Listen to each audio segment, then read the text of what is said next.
السلام عليكم ورحمة الله وبركاته. أهلا بكم في فيديو جديد. إن شاء الله النهاردة يعني هنطلع بره عن الجرافيك شوية، ولكن هو مش مختلف عن محتوى القناة، لأن إن شاء الله هدف القناة مستقبلا هو إن هو يطور من الناس بعيدا عن الجرافيك، بعيدا عن أي حاجة. فلو في حاجة مفيدة أكيد إن شاء الله هنتكلم عليها.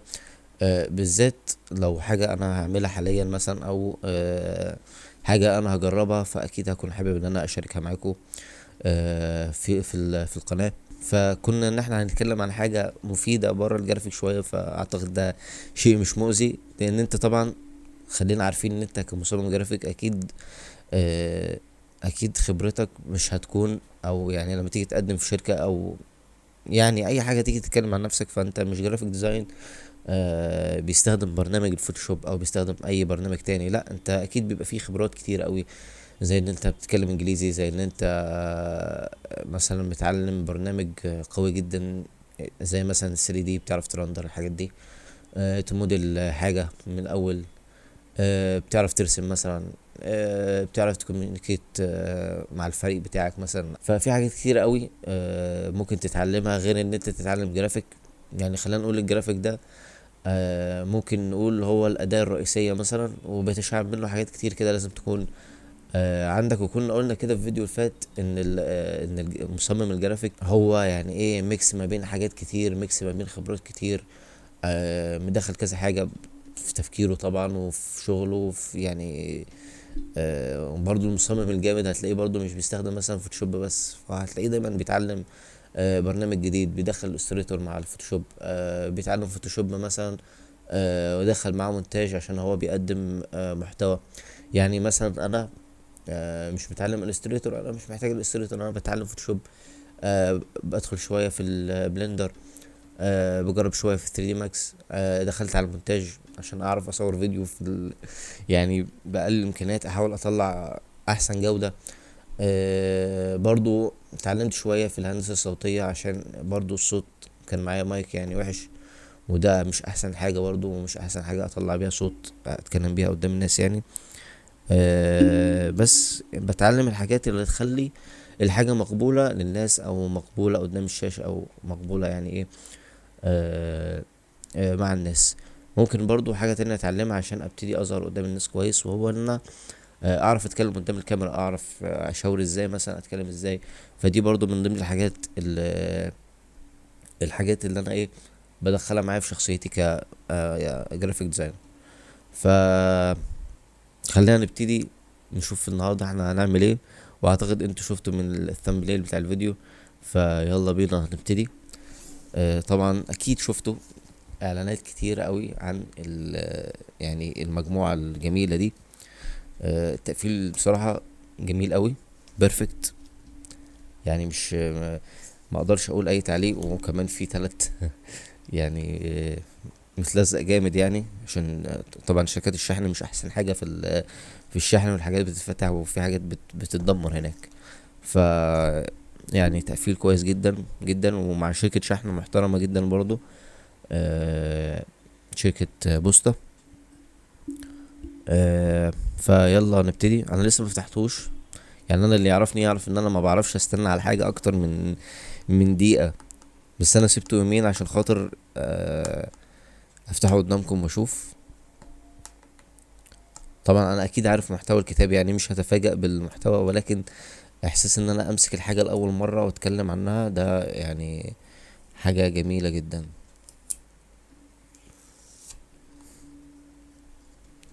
طبعا الانجليزي لا غنى عنه، ماشي، سواء هتتعلم اي حاجة زي ما بيقولوا كده هو لغة العلم حاليا.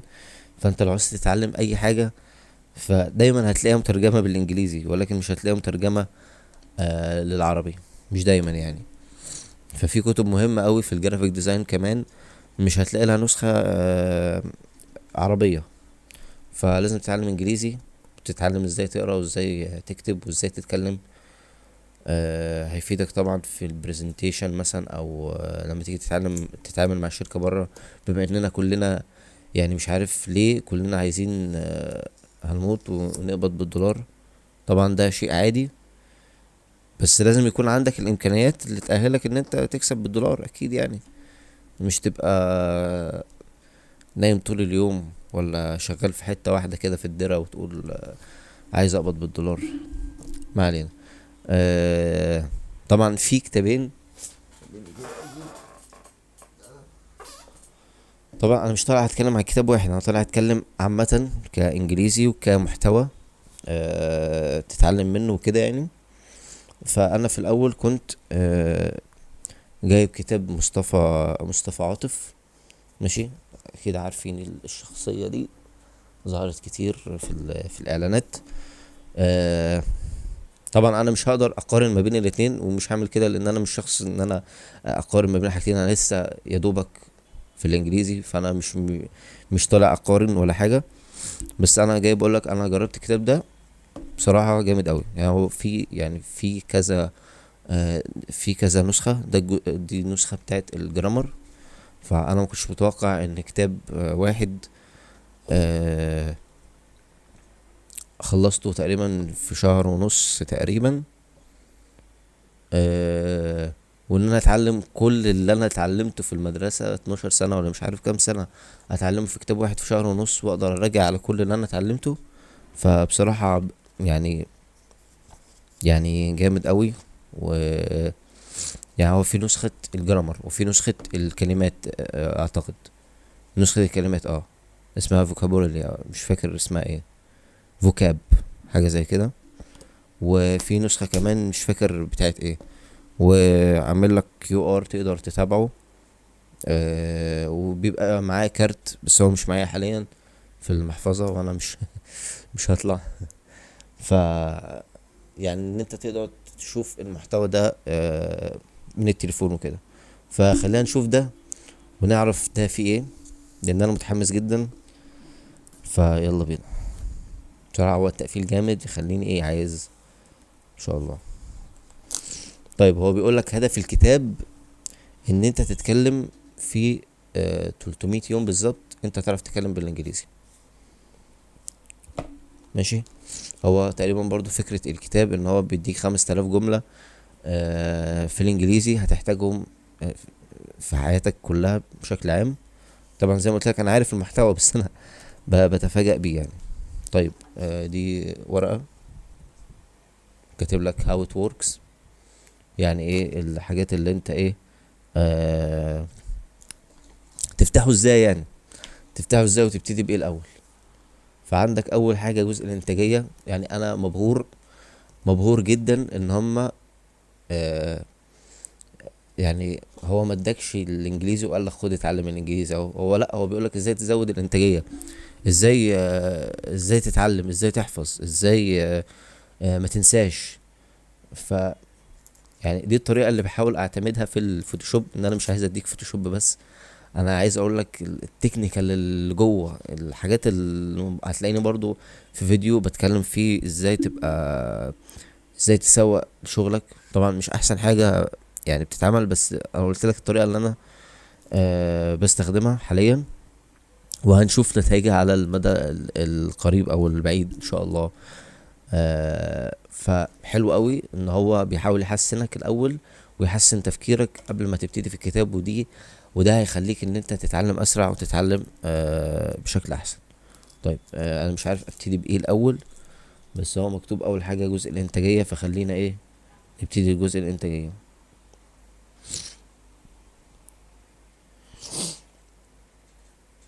اهو اعمل لك جملة تقريبا، ده محمد علي كلاي. فهو بيقول لك لقد كرهت كل دقيقة من التدريب، ولكن قلت لا تتوقف، تعاني الآن وتعيش بقية حياتك بطلا. فانت عاني دلوقتي زي ما قالك كده عشان تعرف تستريح بعدين. وهتستريح بعدين يعني مش اي كلام وخلاص. اي نعم مجهودك لازم يزيد وهتتعب اكتر، بس التعب ده لا يقارن بتعب البدايات. زي ان انت مثلا في الفوتوشوب لما تيجي تبتدي تتعلم الفوتوشوب، فبيبقى الموضوع مرير وصعب ودماغك بتوجعك وكده. ولكن بعد كده لو عايز تتعلم حاجة انت بتروح تتعلمها وتشتغل على نفسك شوية وبتوصل يعني.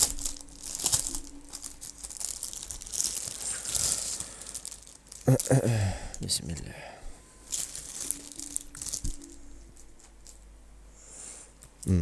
هو في ان شاء الله يعني كتيبات كتير قوي، فاحنا هنتكلم عن كل واحد دلوقتي.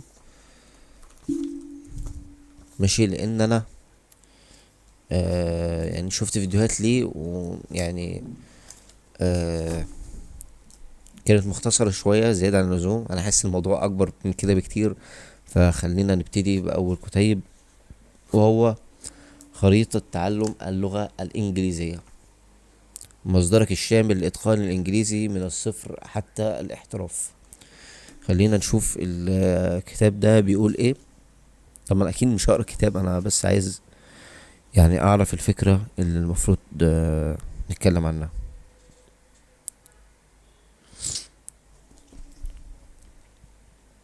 طبعا في جملة هنا عجبتني، بيقولك اهم حاجتين ان هو ان انت تعمل الصح، لازم تتأكد ان انت بتعمل حاجة صح ولها نتيجة مستقبلية بإذن الله. اتنين، تداوم عليها، اعمل الصح، استمر، تجاهل العاطفة تجاهل العاطفة، يعني ما مش زهقان فانا مش هشتغل النهاردة، ثم استمر. وممكن اضيف حاجة خفيفة، ان انت لازم تعرف الدافع بتاعك ايه وتتك عليه كل مرة. الدافع بتاعي ان انا عايز اعمل كذا وكذا، لان انا مثلا عايز اعمل فلوس، مثلا عايز اعمل فلوس لان انا عيشتي مثلا مش كويسة حاليا، اهلي محتاجين مساعدة مني. لازم يبقى في دافع ان انت تكمل وتفكر نفسك بيه، آه، عشان يعني ان شاء الله تستمر. هو تقريبا دي الماتيريال اللي بيكلمك عنها، الماتيريال بتاعت الكتب. هو كمان ما شاء الله حاطط لك خطة. بيقول لك الخطة تنقسم لمرحلتين.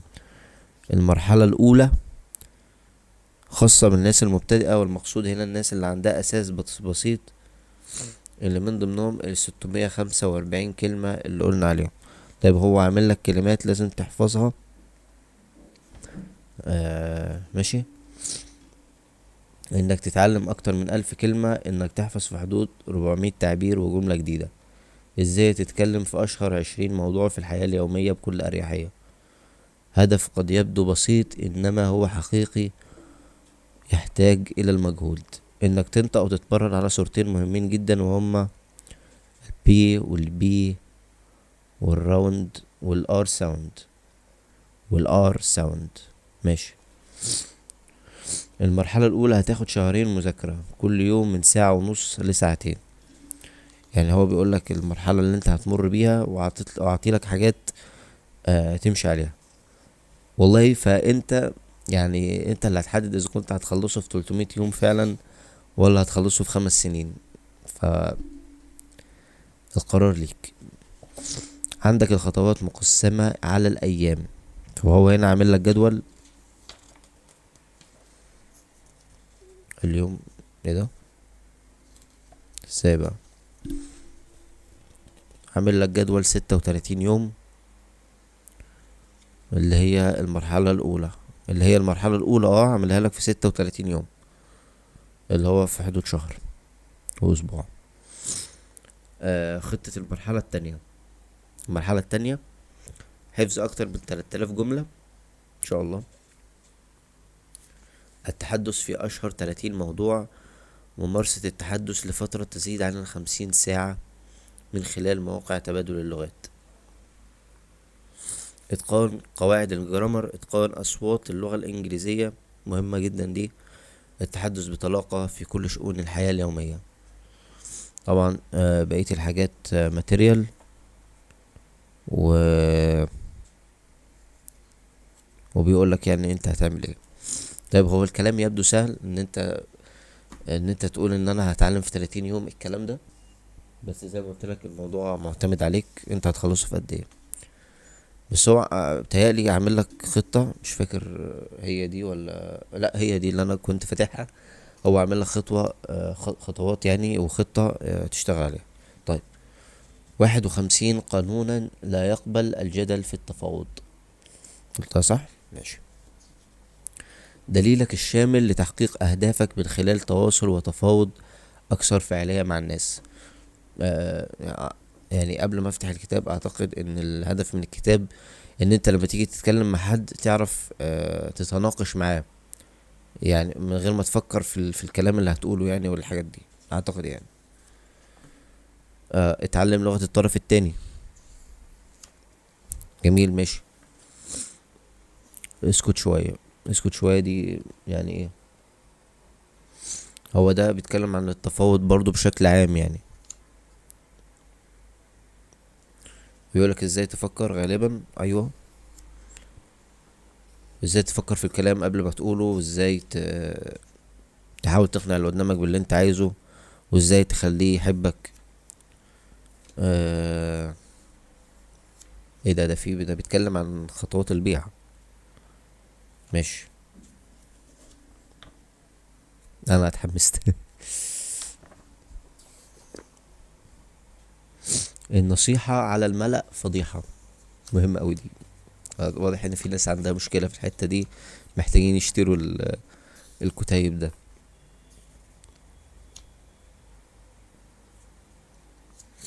لما تختلف، يعني ليه بتختلف مع الاخرين؟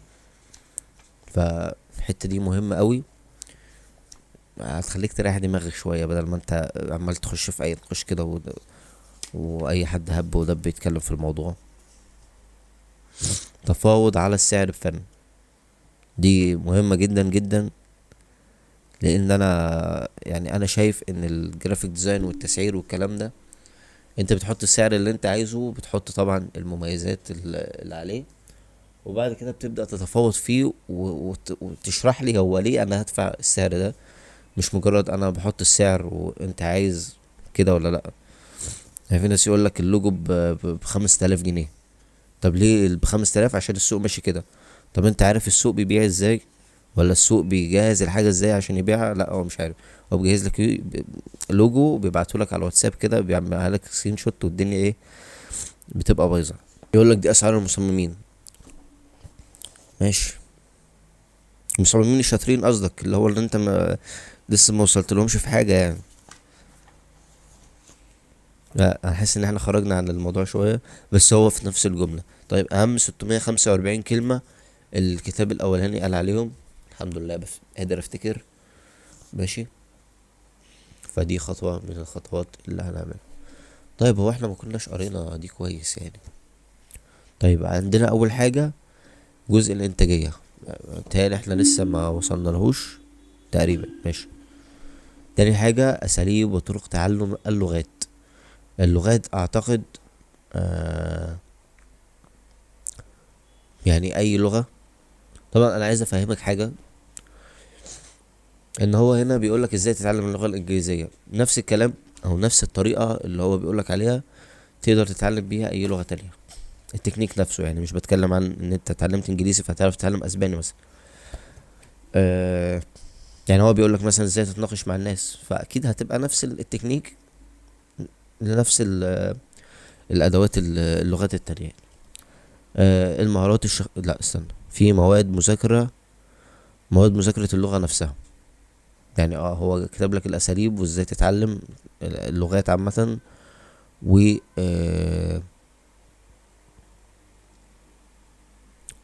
وبعد كده المواد نفسها. فأساليب طرق تعلم اللغات زي ما قلت مكتوب اهو: متعددي اللغات أو ما يطلق عليهم بولوجيت بولوجيت ما اعرفش، مش عارف. بجد مش عارف. بوليجلوتس، اعتقد ان انا قلتها صح كده. وهم أشهر ناس تتحدث اللغات في العالم، أتقنوا 6 و7 لغات، وأحيانا 10. نشروا كتب ومحاضرات عديدة عن كيفية تعلم اللغات، مثل كتاب مستر انجليش، ذا لينجويست ذا لينجويست ذا لينجويست فاست مستر انجليش، وغيرهم الكثير.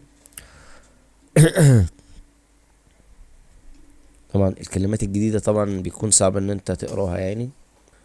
فعشان كده انا جايب الكتاب ده، عشان حصيلة الكلمات و...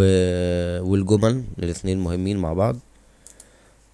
وفي كلمات كده بتحسها كده وانت بتقرا كده، الكلمة دي بتحسها ان هي مش عارف كده، مش لازم تكون عارفها بس انت بتحسها. فالاحساس ده برضو بيجي بايه؟ بحفظ الكلمات و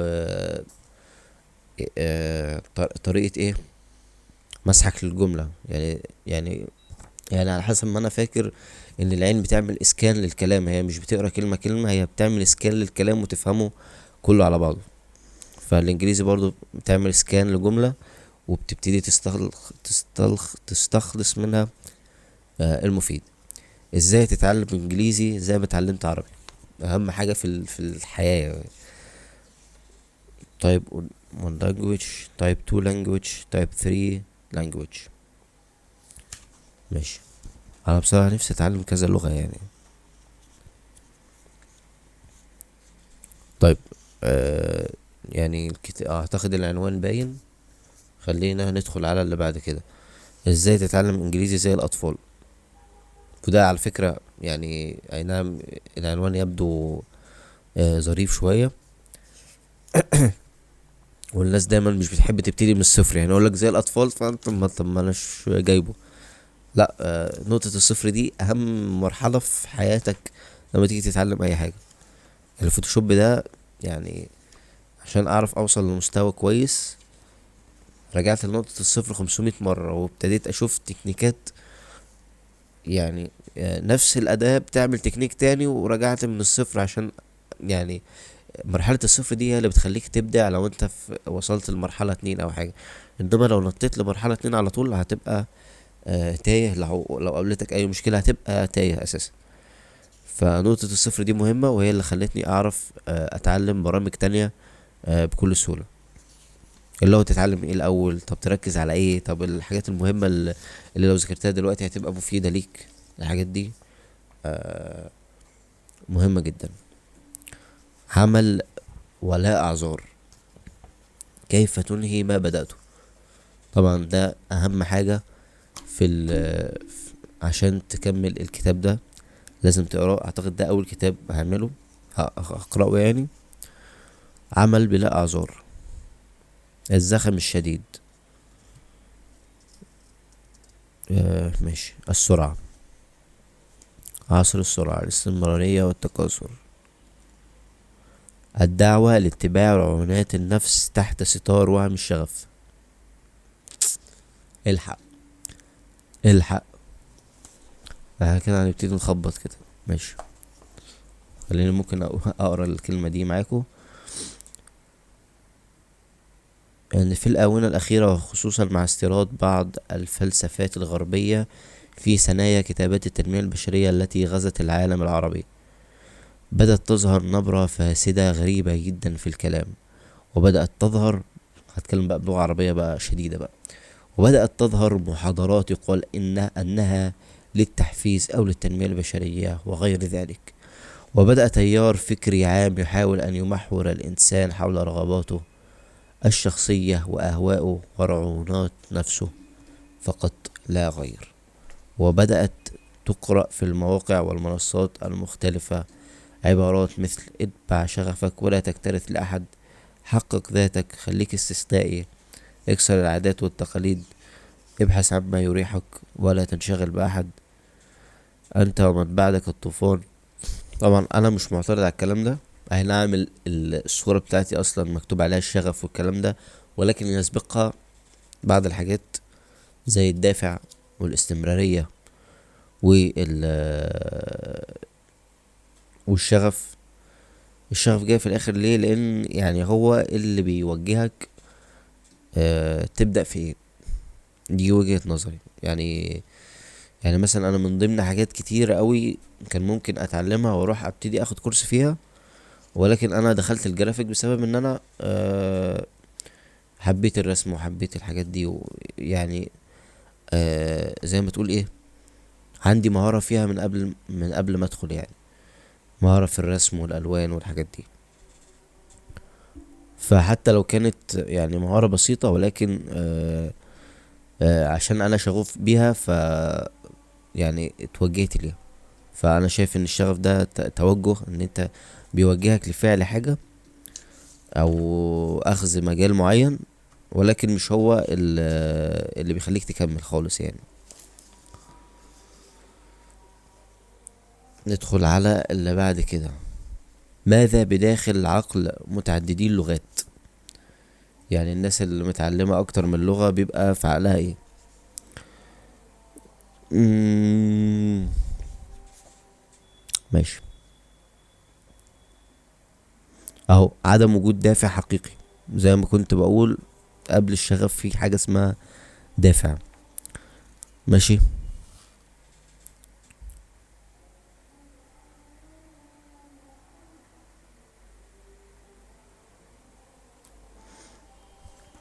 ماشي.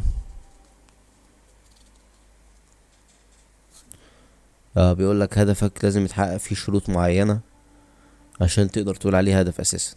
خلينا ممكن نقراه كده سريعا.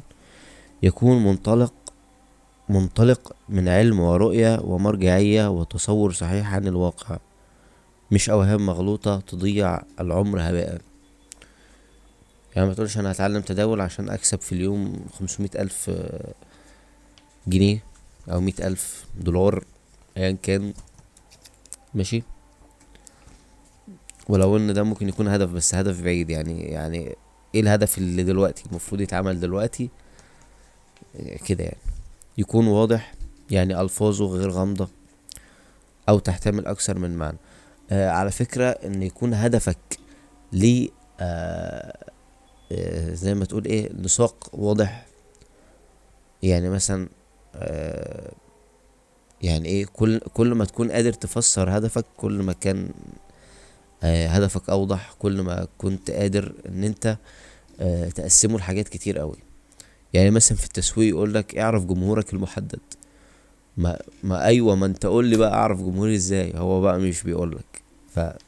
فاعتقد ان في يعني في طريقة احسن ان احنا نقول حدد جمهورك حدد جمهورك المستهدف. آه زي مثلا اعرف انت بتبيع لانهي فئة، او ايا كان بقى هتتقال ازاي، بس هي طول ما الجملة بتاعتها واضحة كل ما تقدر تفرع منها اهداف كتير وحاجات كتير يعني. ماشي. يكون قابل للقياس، يكون مؤقت بزمن. ما ينفعش الكلام ده مفتوح. طيب، الهدف المتوسط المدى مثل 6 شهور الى سنة، او هدف طويل المدى قد يزيد على سنوات. ماشي.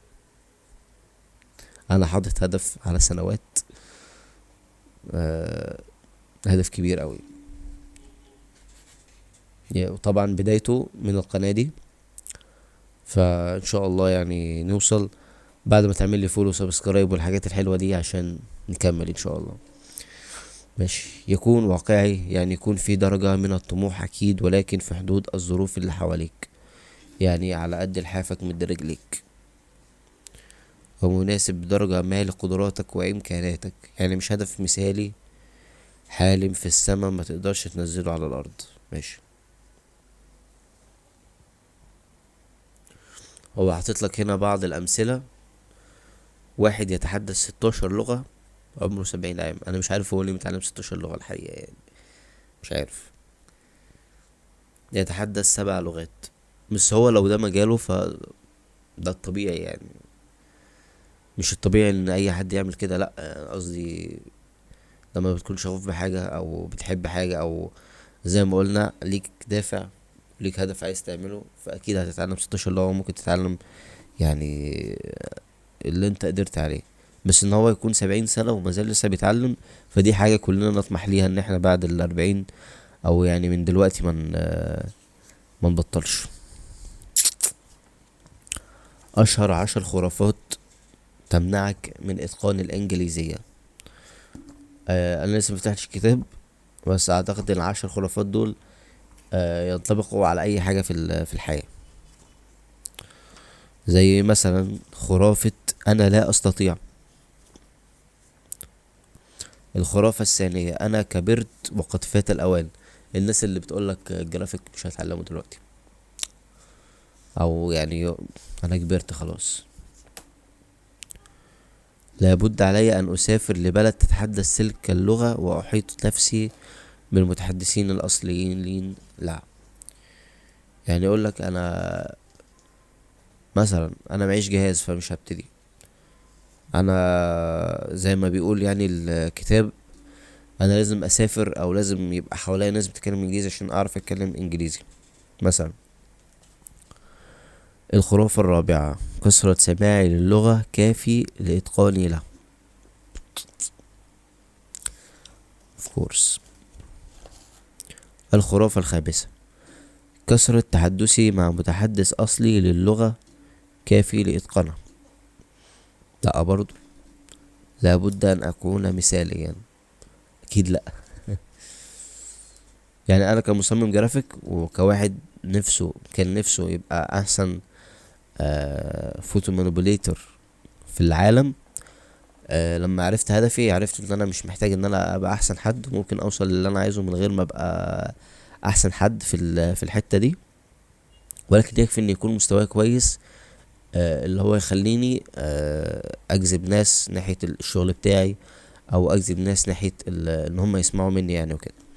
فاعتقد ده كفاية للهدف اللي انا عايز اوصل له. مش عارف اذا كنت قلت ولا لا، بس انا مش هقوله في الحلقة دي يعني. الخرافة السابعة: ليس لدي الوقت الكافي. الخرافة الثامنة: خدعة الشهادة المعتمدة. الناس مصممين الجرافيك اللي بيبقى عايزين شهادة دول، انا اسف يعني، بس ماشي. انا اسف ان انا ضحكت يعني، بس ماشي. انا لسه ما خدتش كورس لحد دلوقتي، بس انا اكيد اتعلمت من الناس، يعني انا مش بنكر فضل حد خالص، انا اتعلمت من ناس كتير. فانا مش بنكر فضلهم، بس انا بقولك انا ما روحتش مكان عشان اخد شهادة اصلا، ولا رحت مكان علمني تكنيكال اللي هو يعني، قصدي دورت على المعلومة يعني، ما روحتش لحد عرصها لي كده في كورس وقال لي يلا خد. ذاكرة ضد النسيان، وعاملينها زي كريدت كارد. ايه كريدت كارد ده؟ قصدي ميموري. ماشي. كيف نكون ذكرياتنا وكيف نتذكر؟ الأسئلة المهمة الجميلة دي. بلاش تتنح كده، طيب افهمك. ماشي، شكرا يعني.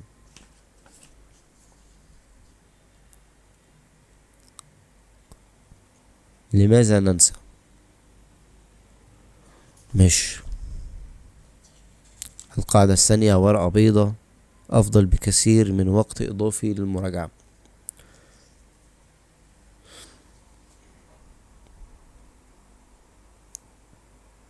ماشي. هو بيقولك ازاي تساعد نفسك على ان انت تذاكر يعني.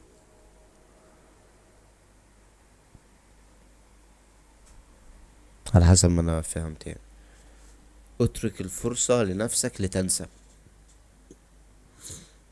حلوة الجملة دي، يعني شكلها استراتيجية التكرار المتباعد. انت ممكن دلوقتي تقرر تحفظ مجموعة كلمات وتقعد تكرر فيها باستمرار الى ان تحفظها وتستظهرها عن ظهر قلب. الطريقة دي مفيدة فعلا وبتنفعنا احيانا في الدراسة والامتحانات. ماشي. مم. ماشي.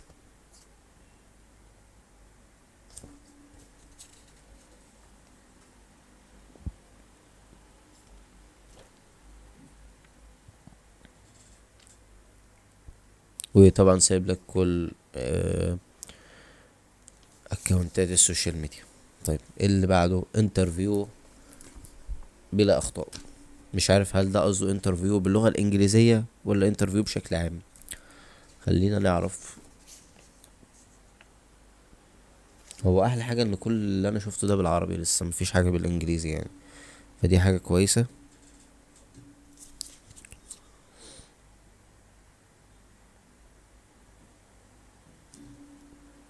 هم عاملين لك في اول ورقة سيناريو الواحد بيقدم في شركة، فبيقول لهم ايه الاخبار، بيقولوا له كالعادة مرفوض. وطبعا بقية السيناريو هسيبك بقى لما تشتري الكتاب. فده مش اعلان يعني، انت لو اشتريت انا لن اخذ جنيه في جيبي، بس يعني عشان ما نكونش ان احنا بنطلع يعني، مش عارف اه. طب انا ممكن اقول الحتة دي لان انا في جملة شدتني، فانا عايز اعرف اخرتها ايه. ايه الاخبار كالعادة مرفوض. ليه بس؟ مش انا قلت لك مفيش شغل في البلد دي؟ طيب انت عملت ايه طيب؟ مش هتفرق. في نظري هتفرق، على الاقل تعرف الغلط عشان ما تكررهوش تاني.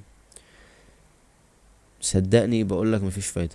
ده كده واحد بيتكلم صاحبه تقريبا، فهو بيقول له ايه الاخبار، بيقول له كالعادة اترفضت.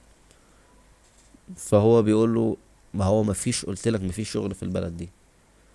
طبعا دي جملة غريبة جدا. ده حاسس ان انت لو طلعت بره هتعرف تلاقي شغل. يعني انت لو سافرت بره هتعرف تلاقي شغل. ماشي. طبعا انا بتكلم عن الشغل ذو مكانة في المجتمع يعني.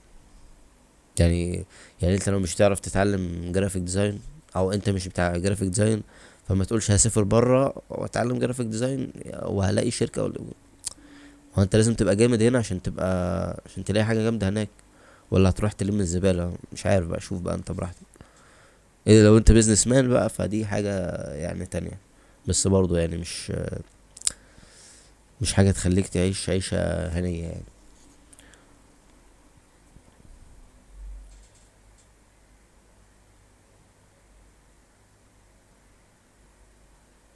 لم أجد لا تعني أنه لا يوجد.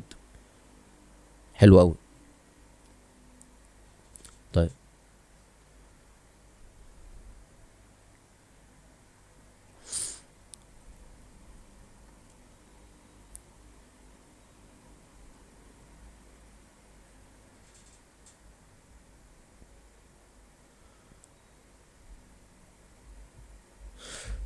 هل هتفكر الأول في شخص أنت تعرفه وواثق فيه، ولا شخص غريب؟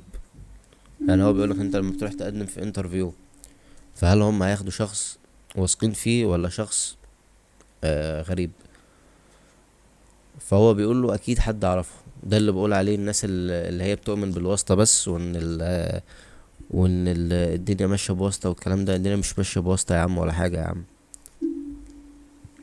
بس هي يعني ليها كونسبت تاني يعني، بس اكيد مش في الفيديو دلوقتي يعني. بالظبط، في اول مساحة بيبحث فيها صاحب العمل هي مساحة الموظفين اللي شغالين معاه بالفعل، وشاف شغلهم وكفاءتهم وسلوكهم وواثق فيهم بشكل عام. فهل في موظف من دول ممكن انقله الوظيفة دي او ارقيه الترقية دي ولا لا؟ لان ده بالنسبة له مساحة امنة نوعا ما، وبيقلل في المخاطر ان هو يجيب حد غريب يعني. طيب ما لقاش، هيبدأ يقول ان في وظيفة واللي عايز يقدم فيها لازم يعرض نماذج اعماله السابقة. طيب ما لقاش، يبدأ يشوف هل في حد في محيط الموظفين.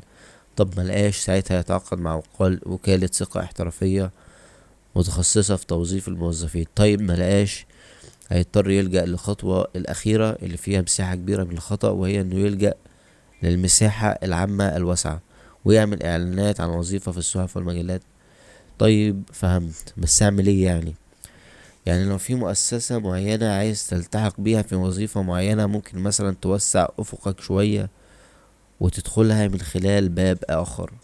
يعني أنت مثلا عايز تشتغل في وظيفة واحد، لكن هي مش متاحة دلوقتي في الشركة دي، بس متاح وظيفة 3، ودي مش افضل حاجة انت عايزها، بس ممكن تقدم فيها من باب انك تكون دخلت في جسد المؤسسة. الله، يعني الكلام ده نفسي الناس تفهمه والله.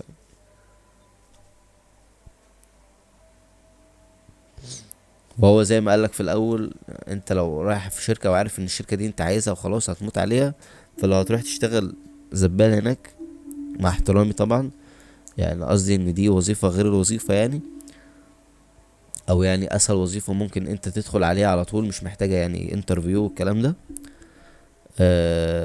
فانت ممكن تبتدي بيها.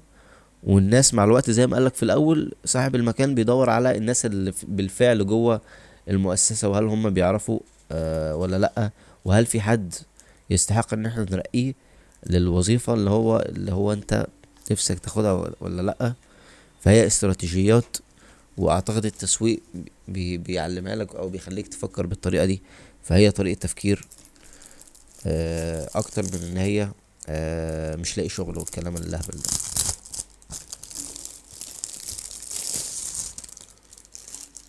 مش الله، ندخل بقى على ايه؟ على الوحش. حلوة تانية الكتاب دي، بس في ملحوظة صغيرة، الكلام مشدود. الحركة دي بتضايقني معلش، او بتضايق كل المصممين عامة. مش عارف فهمت ولا لا، بس يعني في سطر كده جميل كده، الكلام مشدود كده، مشدود لفوق باين. اه مشدود لفوق.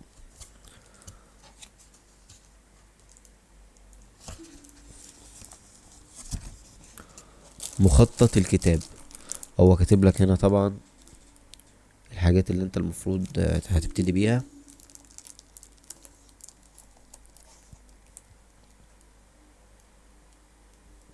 ماشي. اول حاجة مقدمة عن تعلم اللغة. ثانيا الكتيبات، ده كده شخص يعني بيفهم. ليه بقى؟ لان هو قالك تبتدي بالكتيبات الاول. ليه؟ لان هو في الكتيبات بيقولك ازاي ما تنساش، فطبيعي ان انت تشوف ده قبل ما تقرا الكتاب يعني. يعني ميك سنس. لماذا لا نتعلم؟ ماشي. كيف نتعلم؟ مقدمة هامة قبل البدء في اهم 250 موضوع حيوي في اللغة الانجليزية.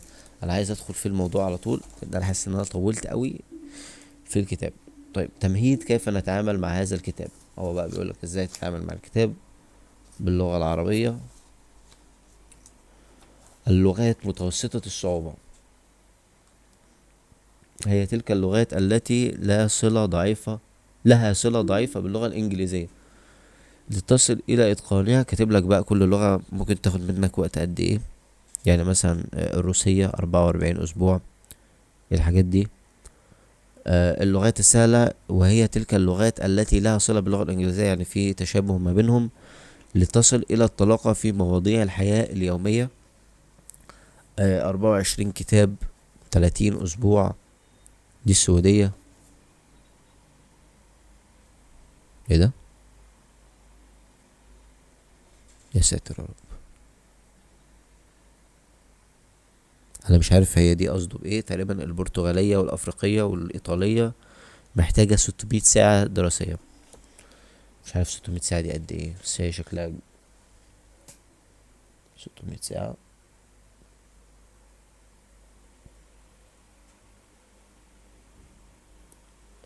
هو من 600 ل 750، فاحنا هناخد يعني هناخد حاجة في النص، مثلا 700 بتهيألي كويس.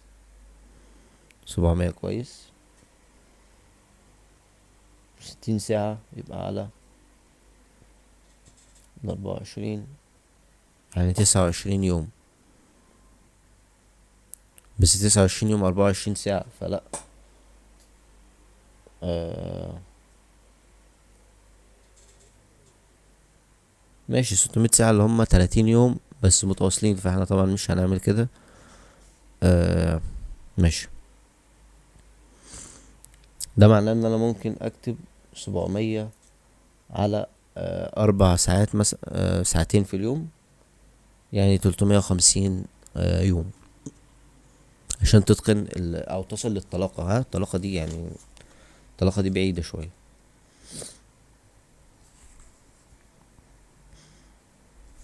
ماشي. هو مقسم لك اللغات. المهم، موانع التعلم: وهم الشغف، دفع الثمن، الدفة، عقلية القرد. مش عارف ايه ايه ثقافة التكاوي دي، انا مش عارف، بس هي اكيد حاجة مهمة يعني. الكتاب يعني هو الكتاب يعني انا ممكن ابقى ابتدي بقى اقعد عليه بقى هو لوحده، لان هو مش بيركز على اللغة الانجليزية بس، لا ده هو يعني هو بيجهزك انت شخصيا ان انت تبتدي تتعامل آه، مع في حياتك عامة يعني.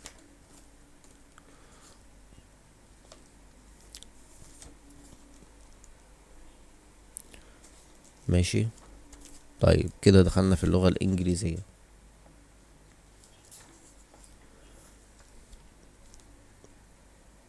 هو انا مش عارف ازاي كل ده بصراحة بالسعر ده. هو الكتاب المجموعة دي عاملة 535، ف يعني كويس اوي اوي اوي يعني.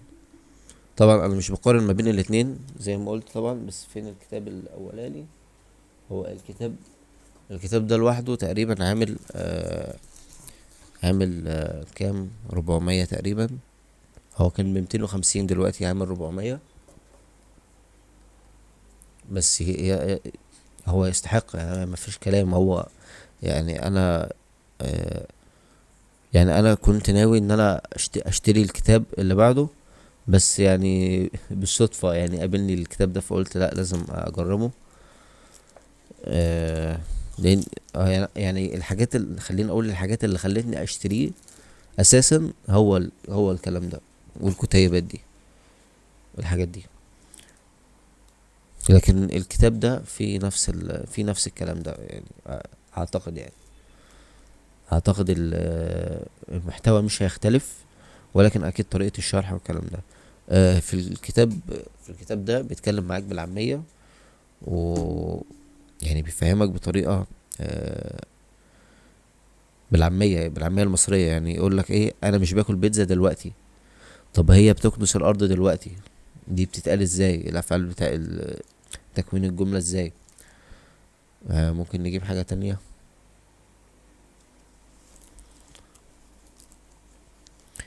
يعني مثلا لو حد قالك تعالى معايا الساعة 5 في مشوار كده، وانت عاوز تقول له ما تخليها الساعة 7 على الأقل، هكون نمت لي ساعتين ولا حاجة. فعاوز اقول له بقى الجملة دي اللي هو هكون نمت ساعتين، فهنقولها ازاي؟ I will have slept 2 hours. مش عارف انا قلتها صح ولا لا. I will have slept 2 hours. بس كده، والله بس كده. عشان بيتكلم في حاجة هتكون خلصت، هيكون نام يعني. على فكرة دي طريقة الكتاب، انا ما قلتش حاجة من دماغي لحد دلوقتي. آه كتاب جميل ويستحق الشراء، ويستحق كامل التقدير وكل شكري وامتناني للأستاذ مصطفى عاطف.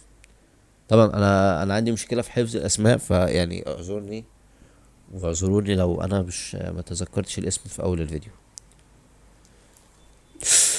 الله، بحب انا بقى الصفحات الجامدة دي، صفحات اللي هو تحس ان انت ايه، فيلم اكشن.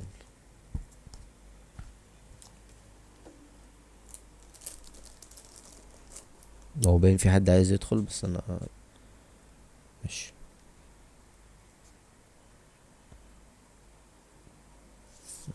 جميل اوي.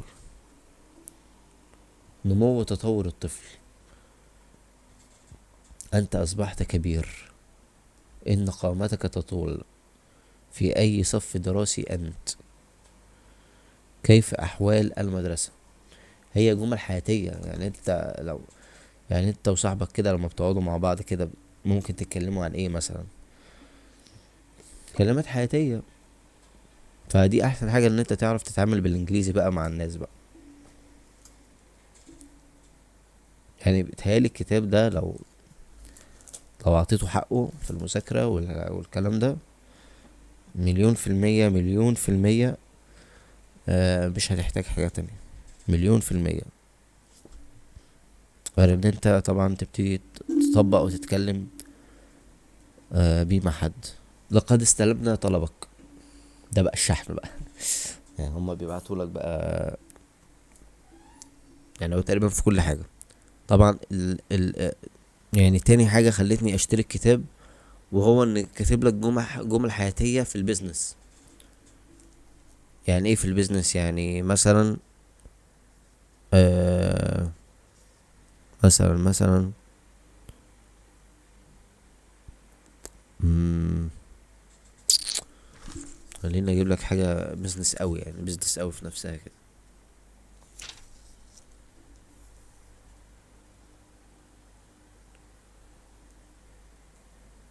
اهو، نحن نرسل السلع في غضون 24 ساعة من طلب الشركة، والعملاء المرة الأولى الحد الأدنى للطلب هو 2000 يورو.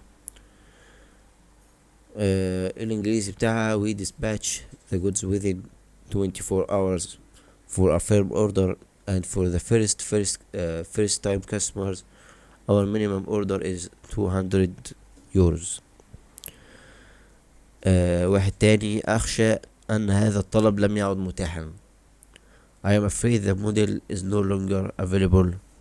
However، اللي هو ولكن، أخشى أن هذا المنتج غير متاح، ولكن تبتدي بقى تقدم. يعني هو يعني الجامد بقى ان هو بعد الجملة دي بيتكلم بقى عن ازاي تقدم اقتراح. يعني انت قلت له المنتج ده مش موجود، ولكن عندي اقتراح تاني آه بس يعني بص بطريقة جامدة، يعني هو بيقولك، خليني اقولها من الاول عشان تبقى احسن: اخشى ان هذا النموذج لم يعد متاحا، ولكن نحن على يقين انه مثلا this model it will be perfect to you and suitable with what you need والحاجات الحاجات دي. طبعا مش عارف انا بقول صح ولا لا، انا بشتري كتاب عشان اتعلم انجليزي، مش عشان انا بتعلم انجليزي اصلا.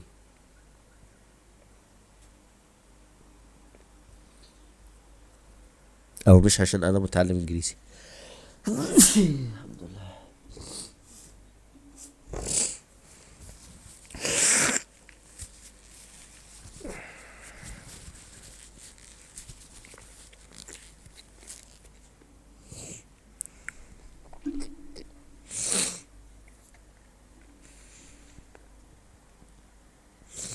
انا مش عارف انا قلتها صح ولا لا، بس انا طبعا شاري الكتاب عشان اعرف يعني اتكلم انجليزي واتعلم انجليزي، مش عشان انا اتعلمت انجليزي واشتريت الكتاب اقول لك يعني فيعني ارجو العذر يعني.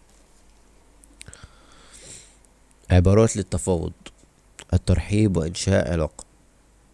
اود الترحيب بك. I would like to welcome to I would like to welcome you to. طبعا من اهم الحاجات اللي انا برضو شاري عشانها الكتاب ده ان انت تبتدي تتكلم انجليزي من غير ما تفكر. فانا برضو يعني جايب الكتاب لان هو خلاص انت حفظت الجملة، هي دي اللي انت هتقولها، خلاص مش محتاج ان انت تفكر في كل كلمة في الجملة دي، خلاص هي معاك يعني، فاهم. هل حظيت برحلة جيدة؟ did you have a good journey؟ تقريبا الجهاز هيفصل، فاحنا هنبتدي نسرع من الوتيرة شوية. مم. عندما يفتعل شخص ما مشاجرة: توقف عن إثارة الأمور. stop stirring things up. أعتقد إن أنا قلتها صح. آم، احصل على وظيفة. get a job.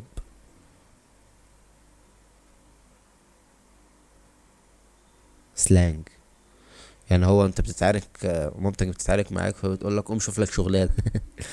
فهو get a job. سلانج يعني بيقول لك بتقولها للشخص الفاضي اللي مش بيعمل حاجه ودايما بيخلق مشاكل من لا شيء. آه توقف عن إثارة الأمور، يعني هو كاتب لك بقى كأنك بتقول بطل تسخن الدنيا. stop stirring things up. coward. دي يعني جبان، توبيخ شخص، ازاي توبخ شخص. الله عليك. coward.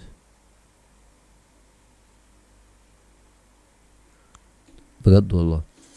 هو بيقولك ان انا ممكن اقول لواحد تشيكن، مش عارف التشيكن سلانج دي بتتقال ولا ايه، مش عارف سلانج اذا كانت بتتقال ولا لا، بس هو اكيد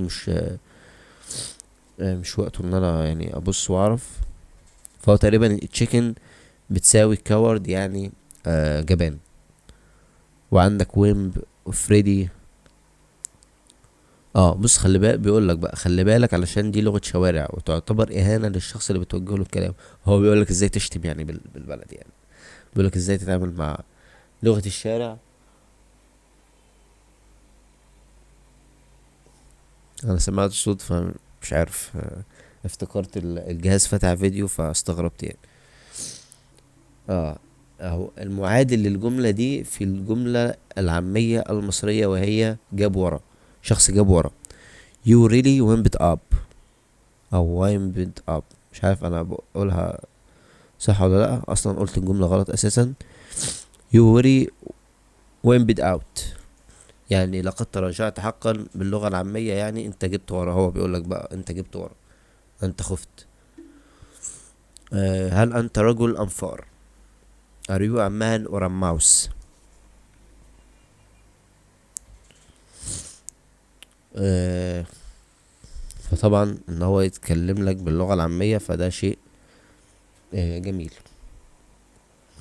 الوجبات السريعة. ماشي. احنا ممكن ناخد جولة سريعة بقى، مثلا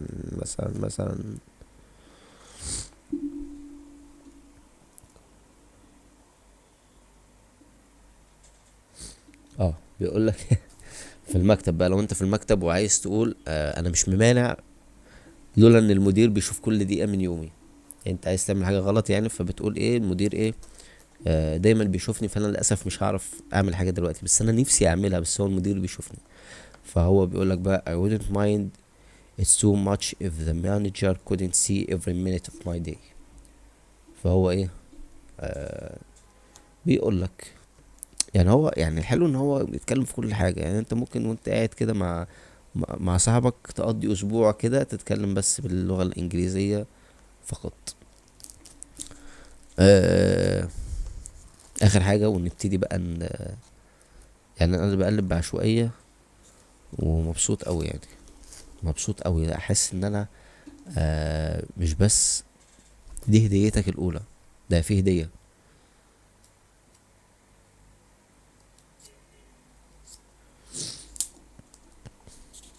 ده في هدية بس هو مش قايل لي عليها.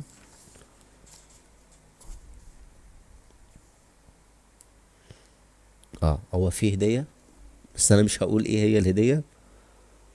ماشي، عشان ايه تشتروا ان شاء الله. ماشي، ده كتيب PDF. وانا قلت الهدية، يا نهار ابيض. ماشي، عامة هما هديتين يعني. يعني هو في هدية هو قايلها، وهدية ايه هو بيقولك انت دور عليها، فما علينا. والله العظيم ده حاجة، والله بقول لكم مش هقول، قمت جاي قايلها اتكلمت بصوت عالي. جايب لك هنا لو انت مثلا شرطي مثلا او حاجة، فهو بيقول لك ايه لو انت بتتعامل مع جريمة تقريبا. بيقول لك لقد ارتفع معدل الجريمة the crime rate rose. مش عارف روز ولا بالاس ولا بس اعتقد ان انا قلتها صح، او ممكن تقولها بطريقة تانية the crime rate went up. حاجات تتعلق بالعمل المستحيل Th- that won't work, never happen, no can do, informal. يعني بيقول لك لو بتتكلم تقريبا formal يعني. وفي بقى لغة الشوارع التانية احنا ايه، احنا قلناها. اه بص بقى، مستحيل والهيل فريز اوفر. تهيألي سمعتوها في مسلسل لوسيفر باين. لما قال لها ايه، لما قالت له ايه، لا هي اللي قالت له عندما يتجمد الجحيم، فقال لها ايه، قال لها ايه، استطيع ترتيب ذلك، على اساس ان هو الشيطان يعني، وهو يقدر يجمد النار يعني، فهيبتدوا بقى ايه يدخلوا في علاقة او ايا كان الكلام ده. بعد كده جه في الاخر بعد ما حبوا بعض والكلام ده، قال لها من المفترض ان يتجمد الجحيم الان، على اساس يعني هو قال لها، هي قالت له كده في اول الفيلم. ما علينا، ما علينا، هو فيلم يعني ما تتفرجش عليه وما تشغلش نفسك باللي انا قلته. اهم الجمل اللي حفظتها في الجزء اللي فات، وحطيت لك كده كام حاجة كده تكتبها انت بقى من دماغك يعني. learn a new language and get a new soul. يعني اتعلم لغة جديدة يعني، وجدد روحك يعني.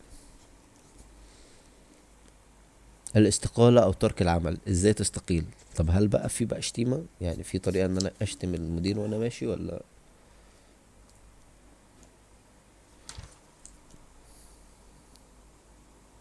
اوه مرحبا مارك، لدي فرصة رائعة للعمل في شركة اخرى، لقد استمتعت بوقتي هنا. الحمد لله Hi Mark, I have a wonderful opportunity to work at a different company. I enjoyed my time here. آه انا اقدم اشعارا بترك العمل خلال اسبوعين. يعني انا مش هسيبك دلوقتي، بس هقعد معاك اسبوعين لحد ما تجيب حد مكاني يعني. I shouldn't pass this up. I am putting in my 2 week notice.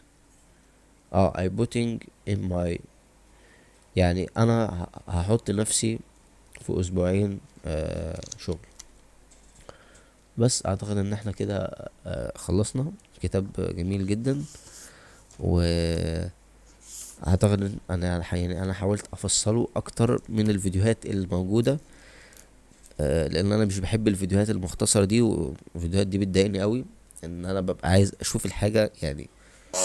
يعني المايك ده وانا بشتريه اتفرجت على 500 فيديو، وال 500 فيديو بيقولوا نفس الحاجة. يعني أنا تقريبا كنت مستني حد يفتح الميكروفون ويقول لي شكله من جوه عامل ازاي. بس آه ما علينا. سبحانك اللهم وبحمدك، استغفرك واتوب اليك. ده بالمناسبة دعاء اللي هو ان انت قعدت واتكلمت، او اسمه ايه، حديث المجلس تقريبا، خدته من استاذ مصطفى مكرم. المفروض ان انا كنت عارفه، بس يعني ايه، شكرا ليه ان هو استذكرني بيه، وان هو استذكرني ان انا اقوله في نهاية كل الحلقات. قولوها معايا: سبحانك اللهم وبحمدك، استغفرك واتوب اليك. طبعا اخر حاجة حابب اقولها، ان الانجليزي زي ما قلت لك لغة العلم حاليا. فانت لو هتتعلم، بالذات لو عايز تتعلم الذكاء الاصطناعي دلوقتي، لان الذكاء الاصطناعي دلوقتي كده كده جاي. فهو حتى يعني الذكاء الاصطناعي دلوقتي تعرف تكلمه باللغة العربية، ولكن للأسف عشان تتعلم الذكاء الاصطناعي نفسه، فهو الكورسات كلها والحاجات دي كلها معمولة باللغة الإنجليزية. وحتى يشاء القدر ويظهر شخص يتكلم عليه باللغة العربية ويشرحه ويمسكه حتة حتة، يعني أتمنى أكون أنا الشخص ده يعني. بس لسه بدري شوية. لسه بدري شوية إن حد عربي يطلع ويفهمك كل حاجة عن الذكاء الاصطناعي، وهو كل الكورسات دلوقتي بالإنجليزي. وفي كتب مهمة أوي أوي نفسي أقرأها. يعني مثلا كتاب show your work. الكتاب ده بيقولك ازاي تعرض شغلك، وازاي تسوق لشغلك، وايه الفرق ما بين الشخص اللي بينتشر مرة واحدة ده، والفرق ما بين الشخص العادي، وايه يعني الفروقات اللي ممكن تساعدك ان انت توصل للشكل ده، ازاي تعرض شغلك قدام الناس والحاجات دي كلها. فالكتاب ده للاسف ملوش نسخة عربي، فمضطر تقرأه باللغة الانجليزية. فانت بدل ما تقعد ترانسليت بقى كل حاجة، والترانسليشن دلوقتي مش احسن حاجة، وممكن يكون احسن حاجة، بس برضو ما زلت محتاج ان انت تقراه باللغة الانجليزية. بيكون فهمك وادراكك يعني اوسع بكتير. والى ان يشاء القدر برضو ان حد يترجمه بالعربي ويبيعه، والكلام ده حوار كبير قوي. زائد ان انت لو عايز حضرتك تسافر وتكسب بالدولار، فانت محتاج ان انت تتعلم اللغة الانجليزية عشان تعرف تتكلم وتقدم نفسك في برزنتيشن او ايا كان، عشان اصلا تروح للشركة اللي انت هتقدمها في ايا كانت الدولة التانية. واعتقد ان هو مهم ان انت تتعلم لغة كمان تالتة. اعتقد مثلا الايطالي مثلا، لان هما تقريبا مش بيقبلوا باي حد بيروح هناك مش بيتكلم اللغة. مش عارف بصراحة، انا ما اعرفش، انا ما سافرتش لغة اجنبية. بس اعتقد ان هو مهم قوي قوي ان انت تتعلم الانجليزي. اي نعم الوقت يعني جرى، وناس كتير قوي خلاص يعني ناس كتير خلاص عدت في الحتة دي خلاص، اللي هو يعني شبه احنا متأخرين. آه بس يعني خليك على السلمة ال15 بدل ما تبقى على السلمة الصفر يعني، فاهم؟ بس ف وبالتالي ناس كتير قوي اتكلمت على أهمية اللغة الإنجليزية، والناس دلوقتي بتتعلمه. الناس دلوقتي بتتعلمه تلقائيا، حتى اللي هو مش محتاج تقول لها ان الانجليزي مهم ازاي. يكفي ان احنا بنقول لك تتعلم منين. و